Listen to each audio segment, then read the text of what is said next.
I wanted to talk a bit about my childhood and how great it was, which was the type of childhood most would not consider to be great at all. We did not move out of the projects to Germantown until I was 8 years old. Some of you watching know my story and are likely thinking, Ricky, what was so great about your childhood?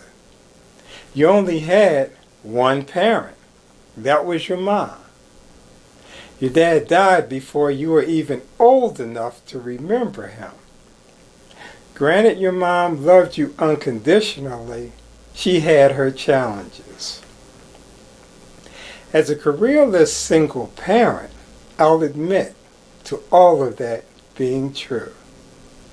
But I did have something else which few others could boast of, in the form of a father figure, which were my 3 brothers.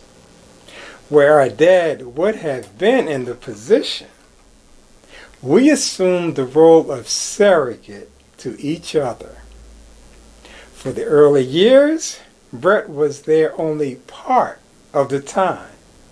He was raised by our grandparents, which made the times we did see each other all the more anticipated and cherished. By the time we were in our teens, we were out doing the same things most teens were doing. Imagine a single mother trying to control multiple sons at that age. She knew better than to even try. Instead, anytime push came to shove, she'd pull out her deck and play that trump card in the form of a bug in our ears. I can still hear her saying, "Talk to your brother," where the term brother was not always directed at the same one of us, but rather to whichever of us needed a talking to at the time. Because she knew when we did not listen to anybody else, we'd listen to each other.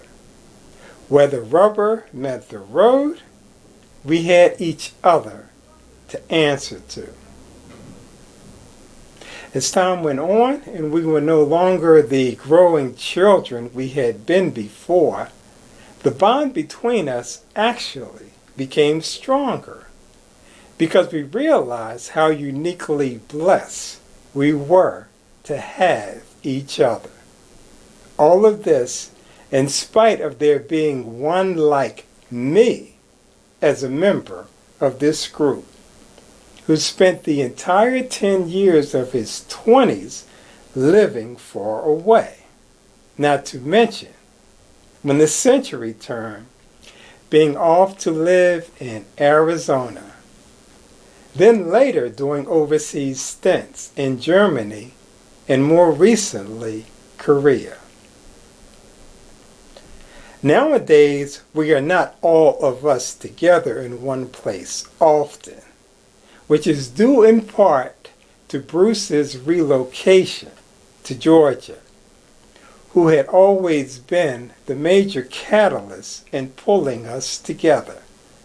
Additionally, some of you are aware of Brett's situation, which goes without saying. We remain close in certain regards, while in others, we have our own separate individual lives. For me, a few of my pastimes are Facebook and my YouTube channel. And even though this particular clip has to do with us as brothers, the only way any of them would ever hear of it is if someone else says to them, "Ricky did a video about y'all." The blessings which have been bestowed upon us continue to this day. We are all still here. We still have our health. So what if we don't see each other every day, or in some cases, every year. Anytime we do get together, for those moments, we are really together. It is electric. As of year 2021, for the Brooks boys, all are present and accounted for, still alive and kicking.